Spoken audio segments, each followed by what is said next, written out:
India's heaviest launch vehicle GSLV Mark III will launch the prestigious Chandrayaan-2. Chandrayaan-2 is the next leap in technology as we attempt to soft land close to South Pole of Moon.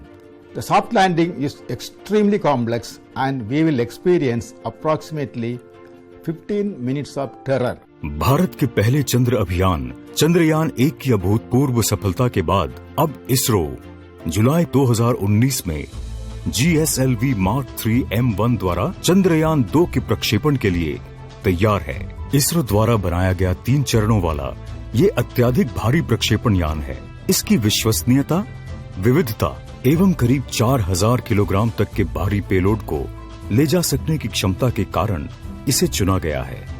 करीब 3850 kilogram वजनी चंद्रयान 2 में 3 मुख्य भाग हैं: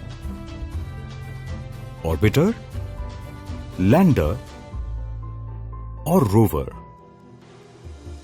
lander को विक्रम तथा rover का प्रज्ञान नाम दिया गया है। चंद्रमा की कक्षा में पहुंचने पर चंद्रयान विक्रम को सितंबर 2019 को चंद्रमा की सतह पर धीरे से उतारेगा। उसके पश्चात विक्रम चंद्रमा की सतह पर रोवर को चलने फिरने एवं वैज्ञानिक अनुप्रयोग करने के लिए उतारेगा। रॉकेट 170 बाय 38,500 से अधिक किलोमीटर की पृथ्वी की कक्षा में चंद्रयान 2 को स्थापित कर देगा। इसके बाद कुछ दिनों में एक चरणबद्ध तरीके से 5 बार मोटर फायरिंग से चंद्रयान को 1,05,242 किलोमीटर की एपोजी वाले कक्षा में पहुंचाया जाएगा। फिर चंद्रयान को लूनर ट्रांसफर ट्रैजेक्टरी में पहुंचा दिया जाएगा। यहां से अंतरिक्ष यान को चंद्रमा तक पहुंचने में 2 दिन लगेंगे। अंतरिक्ष यान को चंद्रमा की कक्षा में पहुंचाने के लिए उसकी लिक्विड एपोजी मोटर को फिर से चलाया जाएगा। कुछ दिनों में धीरे धीरे यान को चंद्रमा की करीब 100 बाय 100 किलोमीटर की वृत्ताकार कक्षा में लाया जाएगा। ऑर्बिटर इसी कक्षा में रहेगा, जबकि विक्रम इससे अलग हो जाएगा और डी बूस्टिंग के पश्चात चंद्रमा की 100 बाय 30 किलोमीटर की कक्षा में लाया जाएगा, जहां अगले 4 दिनों तक वो चंद्रमा की परिक्रमा करेगा। चौथे दिन ऑर्बिटर का OHRC पेलोड दक्षिण ध्रुवीय क्षेत्र में सुरक्षित लैंडिंग की उपयुक्त जगह को तलाशने का काम शुरू कर देगा। ऑप्टिकल हाई रेजोल्यूशन कैमरा द्वारा लिए गए चित्रों को पृथ्वी पर प्रसारित करके प्रोसेस किया जाएगा। उसके पश्चात लैंडिंग साइट के मानचित्रों को विक्रम में अपलोड किया जाएगा और फिर नीचे उतरने की शुरुआत होगी। विक्रम पहले चंद्रमा की सतह से 100 मीटर की ऊंचाई पर उड़ेगा और फिर धीरे धीरे चंद्रमा की सतह की ओर बढ़ेगा।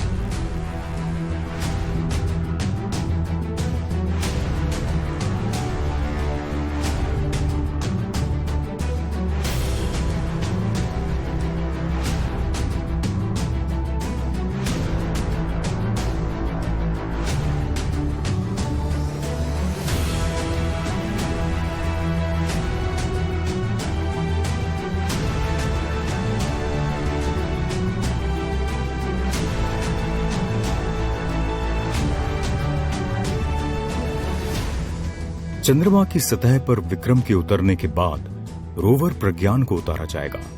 प्रज्ञान अपना संचार संपर्क स्थापित करके बाहर निकलेगा। इसके पश्चात प्रज्ञान एवं विक्रम के पेलोड को कार्यान्वित किया जाएगा और चंद्रमा की धरती का चित्रण, खनिज एवं रासायनिक तत्वों की उपलब्धता, चंद्रमा के बाहरी वातावरण एवं हाइड्रोक्सिल आयंस तथा पानी बर्फ के अवशेषों के बारे में वैज्ञानिक सूचनाएं एकत्रित की जाएंगी। ऑर्बिटर का जीवन काल लगभग 1 साल है और विक्रम और प्रज्ञान का जीवन काल चंद्रमा का 1 लूनर डे है, जो कि पृथ्वी के लगभग 14 दिनों के बराबर है।